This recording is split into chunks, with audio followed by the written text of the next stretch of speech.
Hi everyone, we're going to make an art journal page today, and I want to share with you a technique that, well, it's fun because you don't have to get worried about fussy with stenciling or with watercolors. You just have fun. I'm starting a new journal in this. I've picked it up in my cheap store.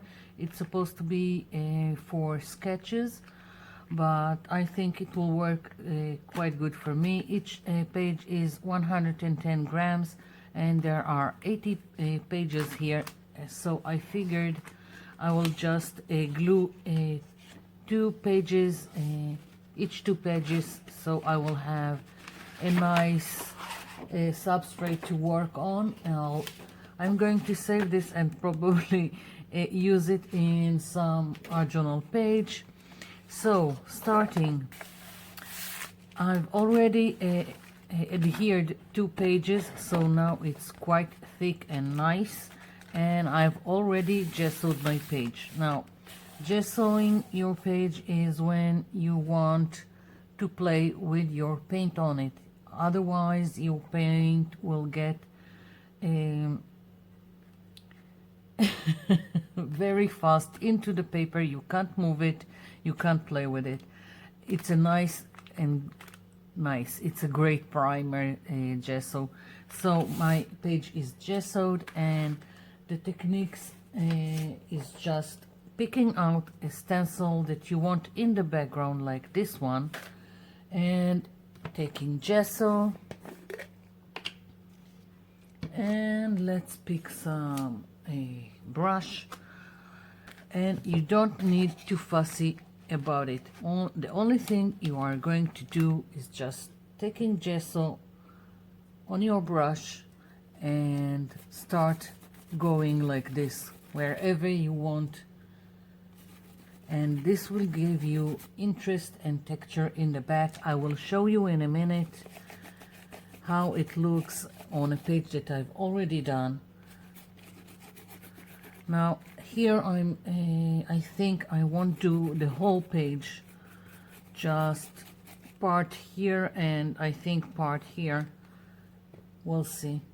And as I said, quite loose about it, don't really care. Picking it up, here we go. I've got a little bit too much here just because it's lifted from the page, and now I'm going to do this part like so. Again, taking gesso, don't care, just smearing it, having fun. No trying to be exact or not have any kind of spillage. That's the beauty of this technique.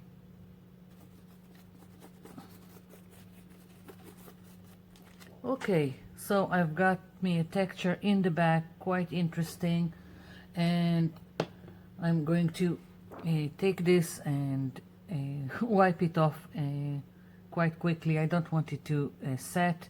This has to be completely dry before I'm using it. So I'll be back. I'm back, and I hope everything is dry before I going to put some wet stuff on it, and don't know how much of it you can see. And I've got texture and in the design of the stencil, and now I'm going to put some watercolors. Now you don't have to use watercolors. You can use all kinds of sprays, anything that is water soluble and will spread on your page. I want to show you another page I've done in this technique. Let's see, here it is. Here I've used in the back a mandala stencil I had, and then just played with watercolors, and you don't have to care where it goes, you just let this flow. So once again, I'm going to take some watercolors. I've got these watercolors, these are Pelikan. I've got them like more than 3 decades and still using them. and just picking colors that I want in my background. Now I'm gonna try, I'm loading a brush with water. I'm gonna try and leave a little bit of white space because I'm really terrible at it. I'm not sure I can manage it, but I will try. And I'm just randomly putting down colors that I want to see on my page. And as I said, it doesn't have to be watercolors. I can take my sprays. These are made from gel food coloring and water, and I can also spray away where I want it. So you use what you like. Basically this technique is like something in between gesso resist and doing texture with modeling paste. So it's something in between these two. What I really like about it is, as I said before, you don't have to be fussy where everything goes. You just put down some paint and the gesso, and where everything goes, it goes.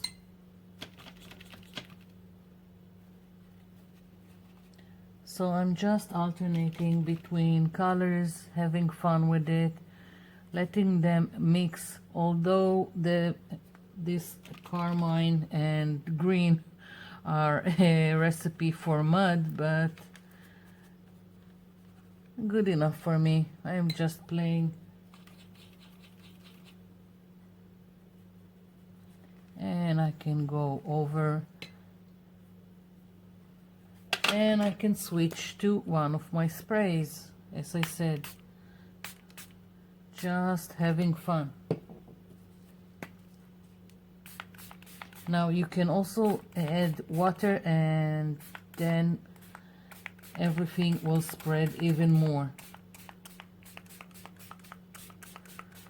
Just be brave and experiment and have fun with it.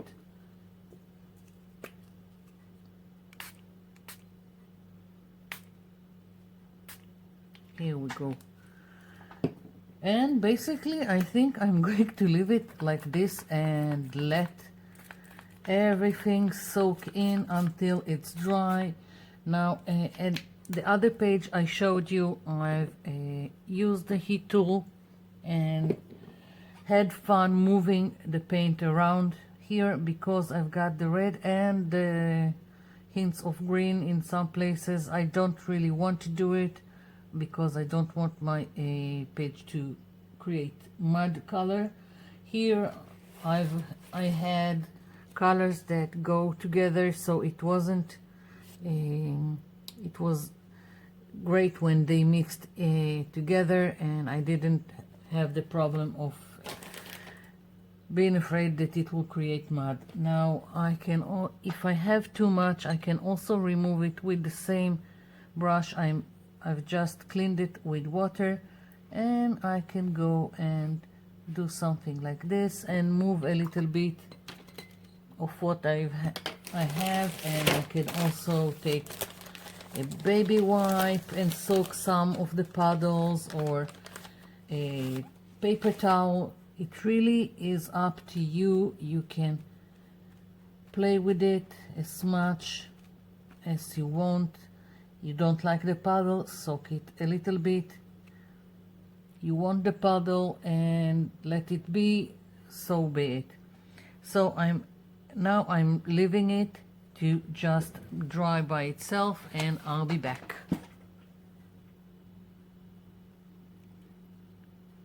My page is still not dry. I'm just moving this aside, and I'm going to make my focal point. I wanted to branch some leaves on my page, and what I'm going to do is use a stencil that I made.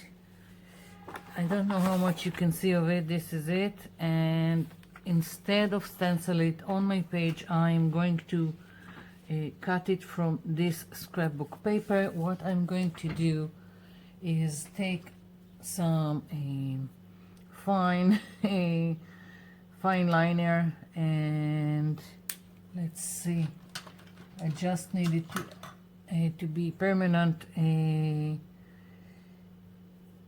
liner. And what I'm going to do is just trace my stencil like this, the shapes, and then I'm going to fussy cut it. You don't always have to use the stencil for stenciling. You can also trace it and use it in other ways. So as you can see, I'm just going over the lines, and it doesn't even have to be accurate.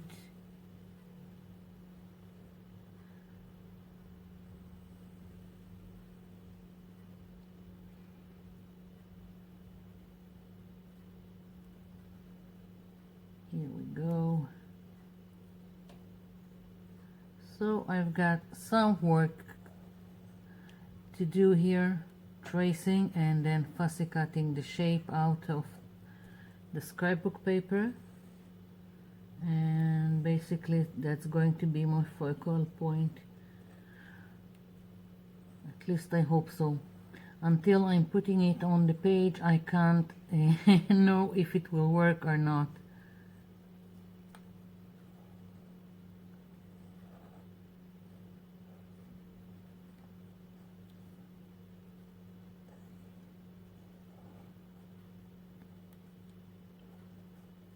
Okay, two more.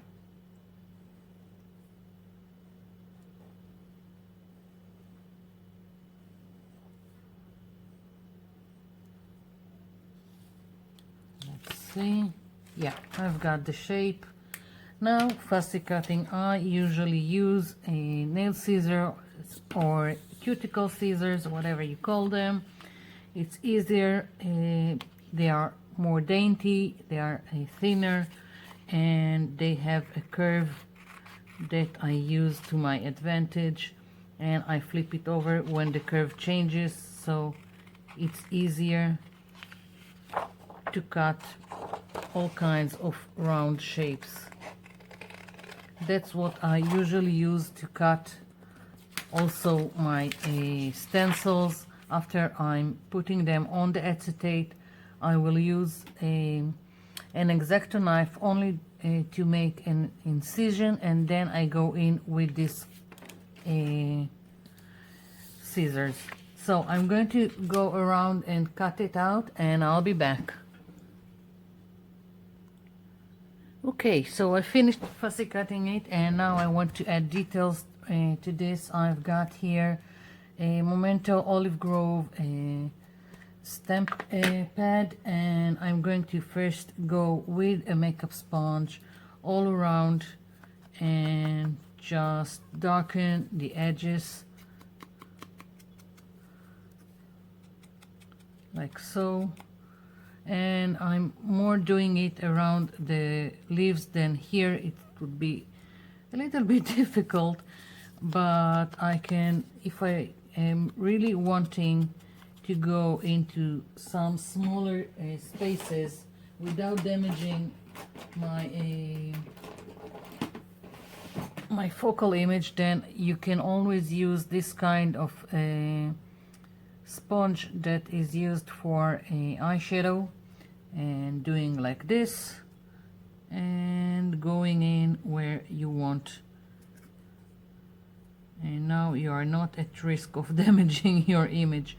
Now I think I will go just over all the stem like this and darken it, something like that.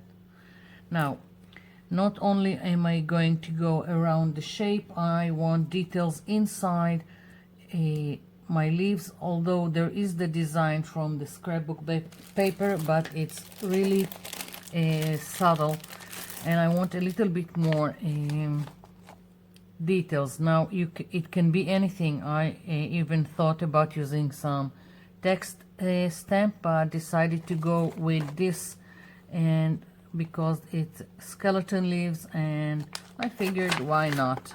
let's do this. And what I'm going to do is just go on top of each leaf and just stamp it like that.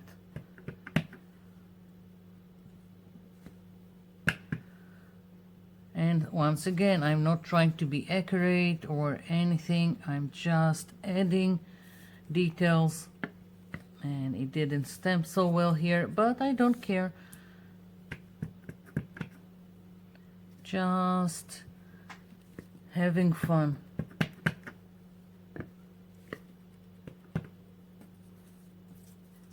I'm moving this one so I can get in here. Here we go. So basically that's what I'm going to do to this branch. So I'll be back. I'm back. So this is still not dry. But first here is the stem I've worked on, and I've added a little bit more of the ink with the makeup sponge on the bottom of each leaf just to give it more depth.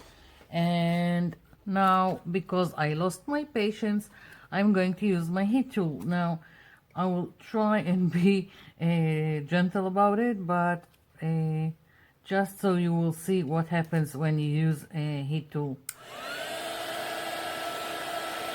You see how it moves and go into all the texture.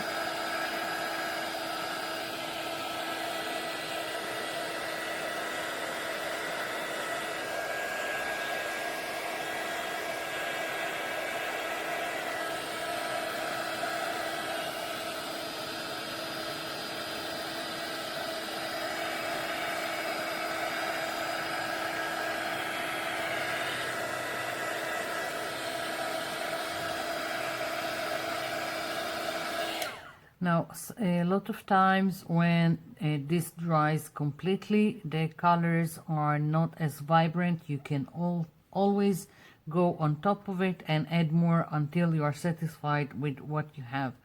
So I'm going to keep drying all these puddles with the heat tool, and then I'll be back. Okay, so finally it's dry, and I still want more details in the back. I've got some handwritten script stamp here that I want to add to the back. I'm going to use this stamp pad, the same one I've used on my branch, and I'm going to put it randomly on the page. So, and just a little bit here. Yeah, and I want some more stamping. I've got some flowers that I'm going to stamp again randomly, and let's put some, like a bunch of them, several sizes. And what color do I use? Let's see. I think I will go, I've got this barn door distress ink by Tim Holtz. This is just to add details. It doesn't have to pop on the page. It's just adding more details.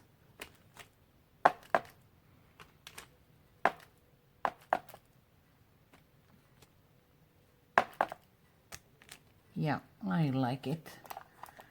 And maybe just one more color to make it interesting. I also got this spiced marmalade.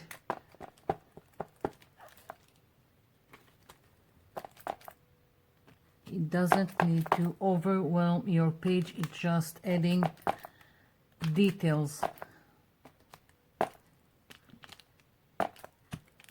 Yeah, now I'm happy. So here is my focal point, and let's see, yeah, it's going to go here.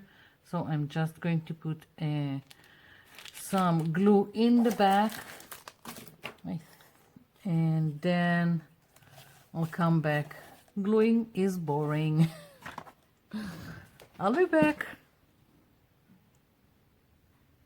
I'm back. So this is in place. I'm really liking it, but I still want something more. I want some butterflies, and I have this too, and I'm just not sure what to use.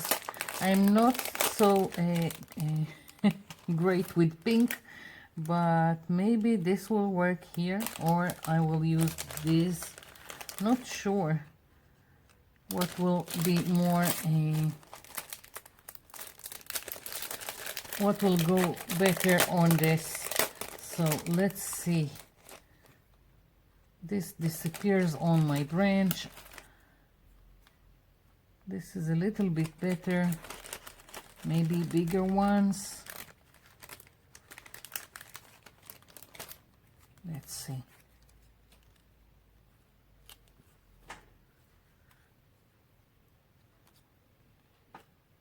No, don't like it. They are beautiful butterflies, but they just don't work here. So maybe I will need to be brave and use the pink. Let's see. Yeah, maybe. Let's see the other ones. Maybe they will work better. Or just... No. One more try. Me and the pink.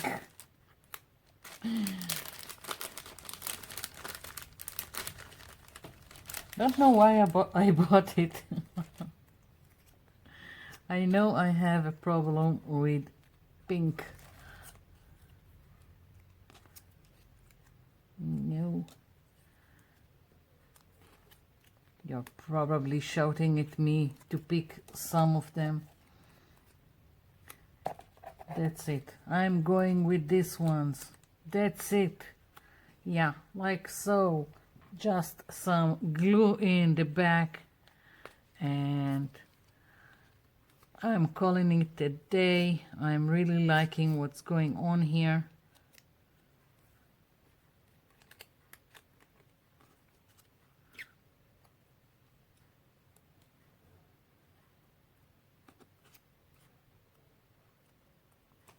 Here we go. Yeah.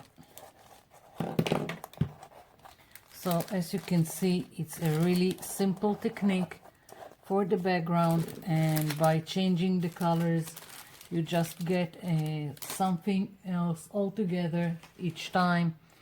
It looks different from the other page I've showed you, just by using different colors and different stencil. So thank you for watching, and thank you for leaving me comments below. I'll be seeing you in my next video. Bye for now.